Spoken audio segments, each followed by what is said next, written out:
Fala, investidor! Bem-vindos a mais um. Esse é o meu segundo vídeo aqui no YouTube. Então, primeiramente, eu queria te pedir aí para dar um like, me segue, que eu vou procurar trazer cada vez mais conteúdo relevante e importante, que de certa forma consiga ajudar vocês aí nessa jornada como investidores de sucesso, hein? Primeiramente, eu queria começar esse vídeo falando então da guerra entre Israel e Irã, que infelizmente tomou aí proporções não antes vistas. Há décadas o Irã ameaça atacar Israel, até então passava aí de especulação e ameaça. Mas, na noite passada, aí, há 2 noites atrás, o Irã então empregou esse ataque aéreo aí com dezenas de drones e também mísseis, né, a partir lá do Hezbollah, na fronteira com o Líbano. Então o conflito escalou, está tomando dimensões aí nunca antes vistas e a gente agora entrou em águas desconhecidas. Não sabe o que pode surgir a partir daí. Mas uma coisa é certa, preço de commodities aí a gente pode esperar uma subida, principalmente de petróleo, né? Isso tem implicações aí que a gente já sabe, a gente já conhece, inflacionárias. O Irã é um grande produtor de petróleo, então o preço do Brent aí no final de semana deu um spike ali, chegou a bater $92 o barril, mas o Irã já disse que da parte dele a resposta já foi dada, né? Isso tudo por causa daquele ataque lá de Israel, a embaixada em Damasco, na Síria, onde Israel conseguiu aí matar alguns importantes militares iranianos. Então, esse ataque, segundo o Irã, é uma resposta a esse primeiro ataque feito por Israel. Bom, Israel conseguiu interceptar ali 99% dos mísseis e dos drones, mas a gente tem que sempre se lembrar que a intenção do Irã é machucar, é ferir Israel indiscriminadamente. Eles querem acertar Israel, eles querem matar civis, porém eles não conseguem. Israel se defende muito bem, porque Israel vem fazendo isso há muitas décadas. Israel é atacado por todos os lados, eles têm inimigos em toda a região. Enfim, é mais um capítulo triste aí dessa história. O que eu quero dizer então, nessa breve introdução, é que esperem volatilidade no preço das commodities, principalmente aí petróleo. E outra commodity aí que tem também ganhado bastante tração e atingido as máximas históricas aí nas últimas semanas, e possivelmente agora exista mais uma grande procura por parte dos investidores, das instituições, dos governos, é para o ouro. O ouro tem escalado, está atingindo a máxima histórica. E um ativo aí que as pessoas tendem a comparar com ouro, o Bitcoin. Bitcoin deu uma derretida, as criptomoedas em geral derreteram com essa escalada do conflito, então pegou muita gente sem entender o porquê. Porque até então o Bitcoin é tido por muitas pessoas como uma reserva de valor. É também conhecido como o ouro digital, ou seja, um ativo de segurança, um ativo que deveria ser procurado em momentos de turbulência nos mercados. E não é isso que está se vendo. Então, pessoal, a gente tem que tomar muito cuidado com essas falácias que dizem que o Bitcoin é o novo ouro digital, é um ativo de reserva de valor, que é bom ter Bitcoin em carteira nesses momentos de crise. Eu não estou dizendo que é e nem que não é. Eu estou dizendo que o que a gente está vendo agora é algo que não deveria, em tese, estar acontecendo, partindo dessas premissas, né? De que o Bitcoin é esse novo ouro digital. Sempre lembrando que diversificar os nossos investimentos é sempre a melhor escolha. Ou seja, quer ter Bitcoin?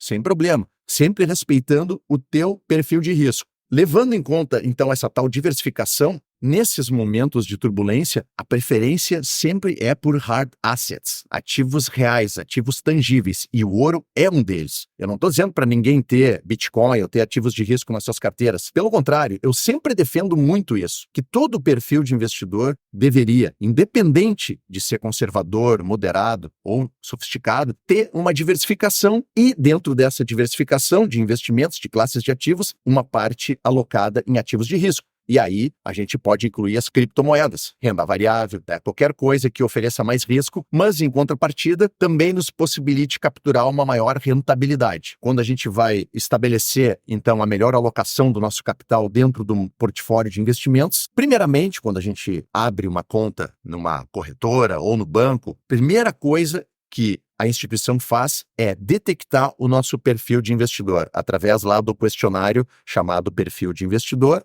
ou, né, no jargão aqui do mercado, suitability. É através desse questionário que o sistema vai identificar qual o nosso perfil de risco, seja ele conservador, moderado ou sofisticado. E aí, então, baseado nisso, em conjunto com um profissional financeiro, um consultor financeiro, um assessor de investimentos, vai se desenhar então uma carteira de investimentos que melhor atende às tuas necessidades e o teu perfil de risco. A gente tem que levar em consideração 3 fatores na hora de investir: rentabilidade, segurança e liquidez. E tem em mente que a gente nunca vai conseguir num único investimento essas 3 características. Ou seja, se a gente quiser um investimento que nos proporcione uma maior rentabilidade, pode ter certeza que tu está abrindo mão de segurança. Se tu quiser um investimento seguro, possivelmente e quase que certamente tu está abrindo mão de rentabilidade. O que é liquidez? É a capacidade de transformar aquele investimento em dinheiro no bolso rapidamente. Ou seja, quanto mais líquido, mais rápido a gente consegue transformar aquele investimento em dinheiro no bolso. Um imóvel, por exemplo. Um imóvel é um investimento, ok. Só que um imóvel,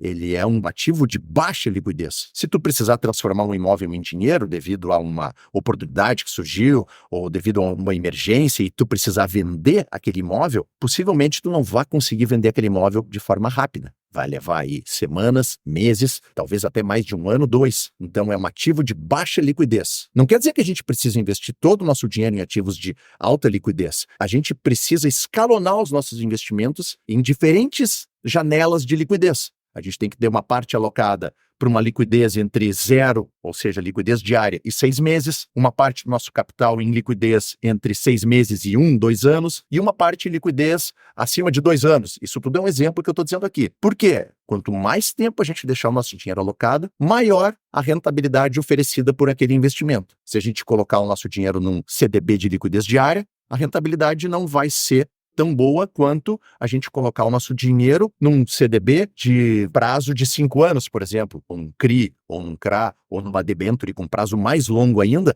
Possivelmente a rentabilidade oferecida por esse tipo de ativo é melhor do que um ativo de alta liquidez com um CDB diário, por exemplo. O teu capital vai ser então distribuído entre ativos de renda fixa, entre ativos de renda variável, entre ativos de crédito privado, entre títulos públicos. Porém, existe um outro conceito que a gente deveria conhecer ele. Esse conceito é chamado de o ciclo da vida financeira. Ou seja, quando tu vai fazer tua reunião lá de alocação de recursos com teu assessor de investimentos para definir qual é a melhor estratégia de investimentos, tu leva em consideração única e exclusivamente, muitas vezes, o perfil de risco. Mas, dentro do perfil de risco, a gente tem que entender em que ciclo da vida financeira a gente se encontra. E existem 3 importantes ciclos da vida financeira. O primeiro deles é chamado de acumulação. Esse é o ciclo inicial da nossa vida financeira. É quando a gente é jovem, a gente está iniciando a nossa carreira profissional, a gente está recém-formado, a gente possivelmente ainda não tem família, não tem independentes, não tem filhos, e a gente tem o tempo ao nosso favor. O que isso significa? Significa que a gente pode tomar mais risco. A gente tem mais tempo para aquele investimento maturar e a gente colher os frutos lá adiante. Além disso, a gente está trabalhando, a gente está ativo, a gente está fazendo dinheiro, então a gente pode, eventualmente, também se recuperar de alguma perda financeira.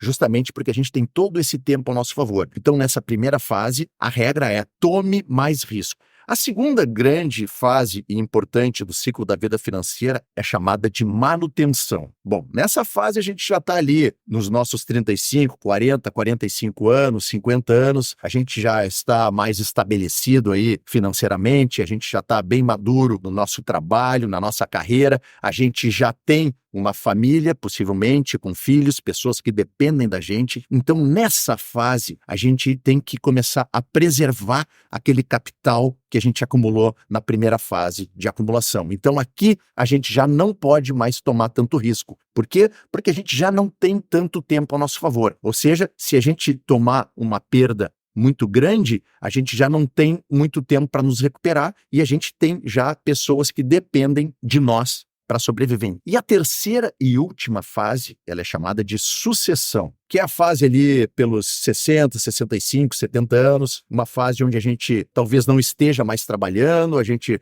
já está se aposentando, ou a gente está diminuindo bastante o nosso ritmo de trabalho e a gente vai precisar usufruir dos recursos acumulados nas 2 primeiras fases do ciclo da vida financeira. Então aí a gente não pode mais tomar risco. Aí a gente tem que estar principalmente alocado em ativos de segurança, porque a gente já vai começar a usufruir dos rendimentos resultados que os nossos investimentos vão proporcionar ou estão proporcionando, seja para complementar nossa renda ou seja como a principal fonte de renda. É importante a gente saber isso, é nossa obrigação saber disso. E não tanto do assessor, do planejador financeiro. Ninguém melhor que a gente para saber em que momento da nossa vida financeira, da nossa vida profissional a gente se encontra e o que a gente quer daqui para frente ou quando a gente vai precisar estar, então, usufruindo desses recursos que a gente vem acumulando ao longo da vida. Ontem teve o UFC de número 300 e, cara, o lutador Renato Carneiro, conhecido como Moicano, no final da luta que ele venceu, ele deixou uma declaração sensacional que eu quero colocar aqui. Dá só uma olhada. First of all, I love America. I love the Constitution. I love the First Amendment. I want to carry and own fucking guns. I love it, property. And let me tell you something. If you care about your fucking country, read Ludwig von Mises and the 6 lessons of the Austrian Economic School, motherfuckers. Bom, para quem não sabe, Ludwig von Mises foi um importante economista austríaco, um dos maiores pensadores e influenciadores da Escola Austríaca de Economia, que é tanto falada aí. A Escola Austríaca aí de Economia prega liberdade econômica, liberdade individual, muito pouca intervenção estatal. Ele disse também que o socialismo é um regime economicamente inviável, porque sem um mercado de capitais operando livremente na formação dos preços, é impossível as empresas alocarem de forma eficiente o seu capital. E, cara, eu não sou e não tenho muita autoridade para falar sobre economia, então vamos fazer o seguinte, vamos seguir a sugestão do Moicano e ler, então, as 6 lições de Ludwig von Mises. É um livro de fácil leitura e também encontrado de forma bem fácil aí pela internet. Bom, eu não vou me alongar muito mais, então só reiterando que a semana deve ter bastante volatilidade aí nos mercados, principalmente para quem opera aí renda variável, enfim. E eu queria deixar uma frase aqui para vocês refletirem. As coisas não vão simplesmente melhorar sem a necessidade de esforço ou planejamento financeiro. O hábito de administrar as finanças, ele é muito mais importante do que a quantidade de dinheiro que a gente tem. O que isso quer dizer? Quer dizer que a gente precisa desenvolver o hábito de poupar e investir. A gente deve poupar a quantia que for, por mais insignificante que ela seja. Porque se a gente não adquirir o hábito hoje de poupar e investir, quando a gente evoluir profissionalmente e ganhar e fazer mais dinheiro, a gente também não vai conseguir separar uma parte para investir. Porque quando a gente recebe mais, a gente também gasta mais. Então a gente tem que adquirir esse hábito o quanto antes nas nossas vidas. Um bom hábito, ele é difícil de ser desenvolvido porque a recompensa, ela não é imediata. Por exemplo, quando a gente vai numa academia, porque a gente está fora de forma, a gente quer melhorar o nosso aspecto físico ou até a nossa saúde, a gente vai na academia um dia, a gente vai na academia uma semana, 2 semanas, 1 mês, 2 meses, e a gente praticamente não vê mudança nenhuma no nosso corpo. Mas se a gente continuar fazendo isso ao longo de meses, anos, a gente sim vai ter uma mudança real e duradoura nas nossas vidas. E sempre lembrando também que não é só investindo que a gente vai ficar rico. Não é só investindo. A gente tem que evoluir profissionalmente. É o nosso trabalho que vai capacitar a gente a chegar na liberdade financeira. Evoluindo profissionalmente, a gente consegue cobrar mais pela mesma quantidade de horas trabalhadas. E não o contrário, não é trabalhando mais para conseguir ganhar mais. A gente deveria otimizar o nosso tempo e, através da nossa capacitação profissional, conseguir cobrar cada vez mais pela mesma hora trabalhada. E aí a gente vai ter mais dinheiro entrando e a gente vai conseguir destinar mais dinheiro para a nossa carteira de investimentos. E assim a gente vai cada vez encurtando mais o caminho até a liberdade financeira. Feitoria, olha só, dá um like no vídeo, por favor, é muito importante para mim. Me segue também, porque vai ter muito mais conteúdo bacana aí e eu vou estar trazendo muito mais insights e informações sobre como a gente consegue evoluir profissionalmente e também financeiramente. Certinho? Feitoria, fui!